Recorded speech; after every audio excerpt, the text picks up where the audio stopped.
깨가 추워.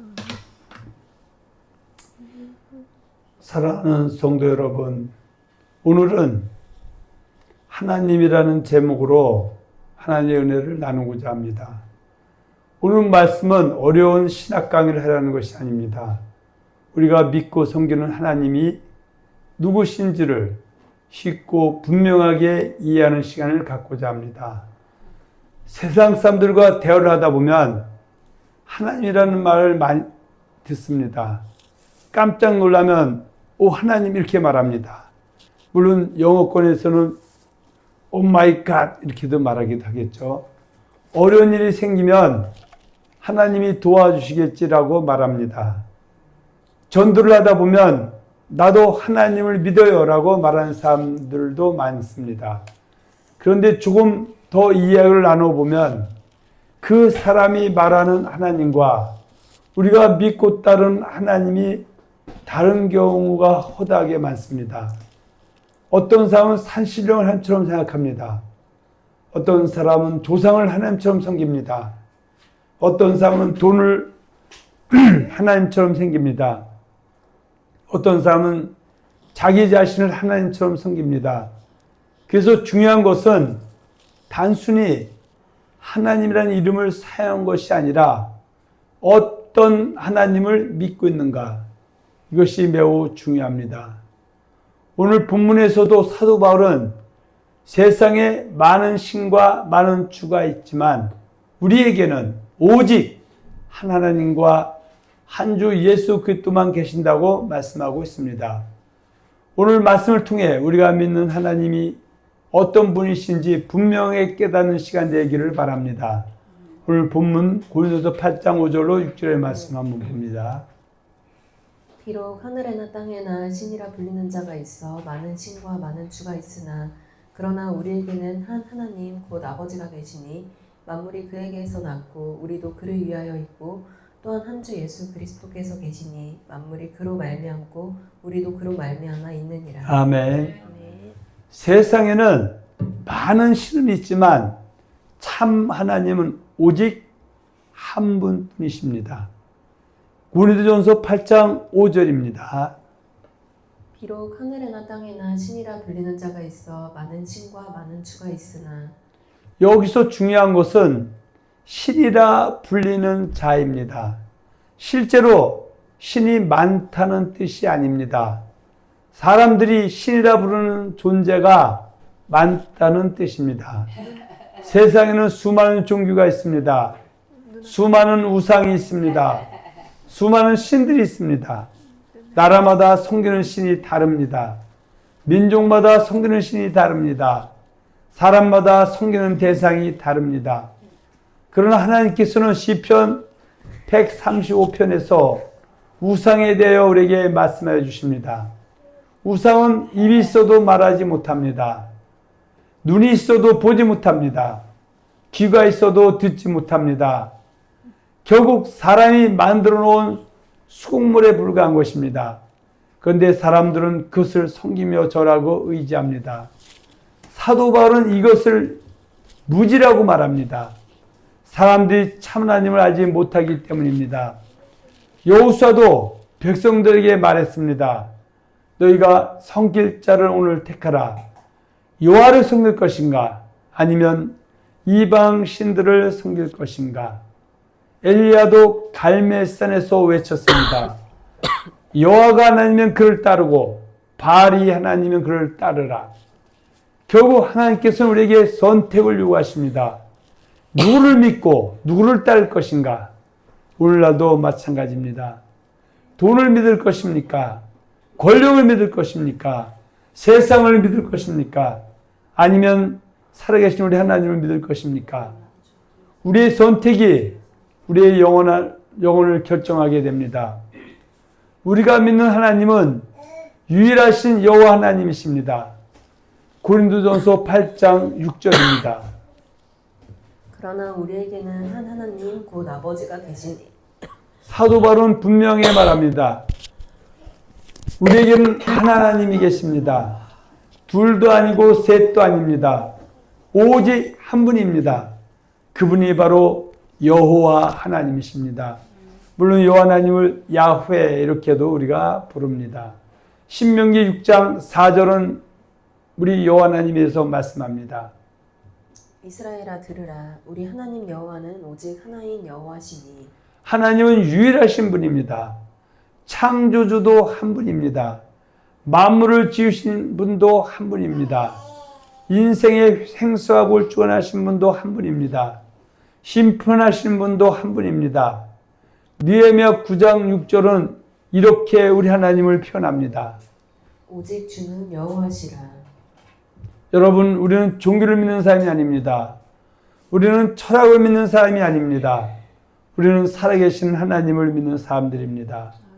우리의 기도도 여호와 하나님께 드리는 것입니다. 우리의 예배도 여호와 하나님께 드리는 것입니다.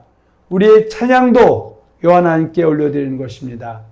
물론 이방 신을 섬기는 사람들도 자기들의 믿음의 대상에게 기도도 하고 예배도 드리지만 그것은 참 하나님 여호와 하나님께 드리는 것이 아니라 바로 우상에게 드리는 것에 불과한 것입니다. 예수 그리스도는 우리의 유일한 주님이십니다. 본문은 계속해서 말씀합니다. 또한 한 주 예수 그리스도께서 계시니 기독교는 하나님만 말하지 않습니다. 반드시 예수 그리스도를 말합니다. 왜 그렇습니까? 예수님이 하나님, 여호와 하나님께서 보내주신 구원자이시기 때문입니다. 예수님은 구약 성경 창세부터 말라기 39권에서 예언된 메시아, 그러니까 히브리어로는 메시아죠. 헬라어로는 그리스도이십니다. 창세부터 말라기까지 약속된 그리스도이십니다. 그리고 그 약속대로 이 땅에 오신 분이 예수님입니다. 요한복음 1장 12절은 말씀합니다. 영접하는 자 곧 그 이름을 믿는 자들에게는 하나님의 자녀가 되는 권세를 주셨으니. 우리가 하나님의 자녀된 이유는 무엇입니까? 바로 예수님을 우리의 믿음의 대상으로 주와 그리스도로 믿었기 때문입니다. 교회를 다녀서가 아닙니다. 헌금을 해서가 아닙니다.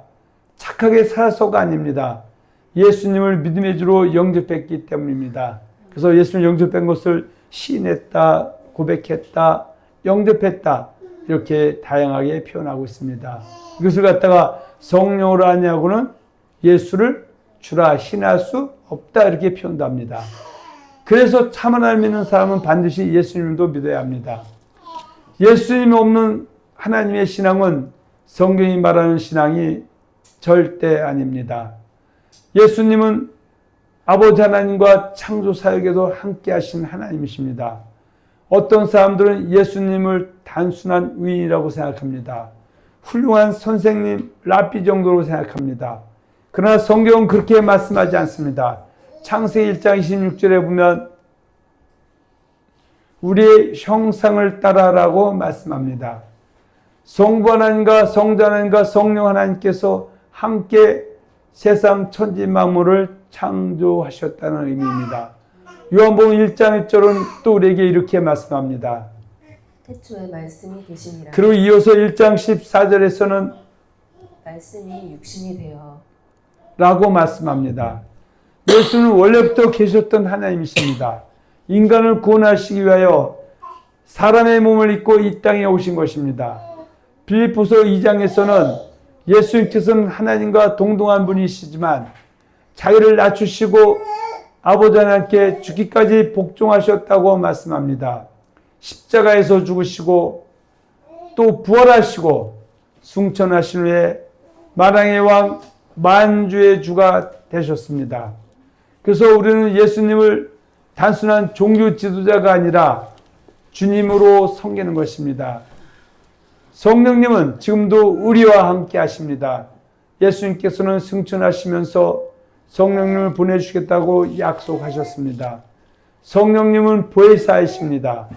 돕는 분이십니다. 헬퍼죠. 또 가르치는 분이십니다. 티처죠. 인도하시는 분입니다. 위로하시는 분이십니다. 성령님은 하나님의 영이십니다. 예수님의 영이십니다. 우리가 기도할 때 도우시는 분입니다.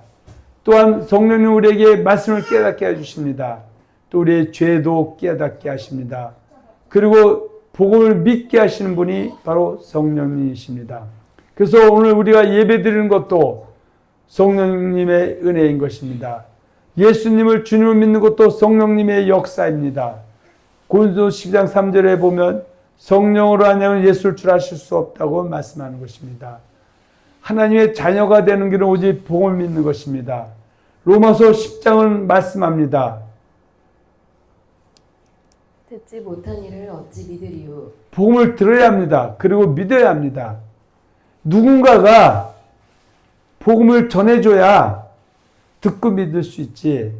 전하는 자가 없이 어떻게 믿고 믿을 수가 있겠습니까? 그래서 지금도 유대인들에게는 그들은 창세부터 말라기 39권에 요한의 그분의 약속한 그리스도 메시아를 대망하고 있습니다. 그러나 이미 2000년에 오신 나사렛에 사는 목소 유사 예수를 그리스도로 인정하지 않고 있습니다. 그래서 그들에게 가서 예수가 창세부터 말라기 39권에 예언된 그리스도라는 것을 전해줬을 때 성령이 역사해서 그들이 그것을 믿어지게 되면 예수를 그리스도로 메시아로 신하게 되면 바로 그리스도인 하나님의 자녀가 되는 것입니다. 물론 이방인도 마찬가지죠. 복음을 들어야 되는 것이죠. 유대인이 그때 믿고는 예수를 이 세상의 주라 신이라 하나님의 그 수많은 존재 중에서 오직 예수님만이 참주, 참신, 참 하나님이라는 것을 믿게 되는 것입니다. 그래서 이전에 섬기던 신들을 초계처럼 버리고 또 이제는 예수만이 나의 참신으로, 참주로, 참 하나님으로 쫓는 것입니다. 다시 말씀드린 이방인도 예수가 찬원하시는 것을 들어야 합니다. 그래서 교회는 복음을 전해야 합니다. 그리고 전도가 중요한 것입니다. 그래서 선교가 중요한 것입니다. 누군가의 전도를 듣고 구원받았습니다. 여기 있는 우리도 누군가로부터 복음을 듣고 전도를 받아서 예수님을 우리의 믿음의 주, 믿음의 대상, 성령의 대상, 참주, 참심, 참 하나님 믿게 된 것입니다. 이전에 불교를 믿었던, 유교를 믿었던, 또 타종을 믿었던 그것을 다 버리고 들어온 것은 바로 복음을 듣고 성령의 은혜를 입었기 때문입니다. 이제 우리가 다른 사람에게 복음을 전해야 합니다. 사랑하는 성도 여러분, 오늘 우리는 하나님에 대해서 말씀을 나눴습니다. 세상에는 수많은 신들이 있습니다. 수많은 우상들이 있습니다. 수많은 종교들이 있습니다. 그러나 참 하나님 오직 한 분뿐입니다. 그래서 바로 그분이 바로 여호와 하나님이십니다. 그리고 요한에게 보내주신 유일한 구원자 예수 그리스도십니다. 성령님은 지금도 우리와 함께 하시며 우리를 진리 가운데로 인도하십니다. 그러므로 우리는 하나님이 누구신지를 분명히 알고 예수님을 더욱 사랑하고 성령님의 인도하심을 따라 살아가야 하겠습니다. 2016년에도 우리의 믿음이 흔들리지 말고 우리의 성령의 대성이 분명해지고 참만하신 여호와 하나님과 우리의 주님 되신 예수 그들을 더욱 잘 섬겨서 금생과 내생에 약속된 복을 주시는 언약 형통교회 모든 성도 되시기를 우리 주 예수 그리스도의 이름으로 축원하며 축복합니다. 아멘. 오늘은 제가 목이 안 좋은 관계로 짧게 말씀을 나눴고요. 다음 주에는 좀 길게 하나님에 대해서 다시 은혜를 나누겠습니다. 아멘. 아멘.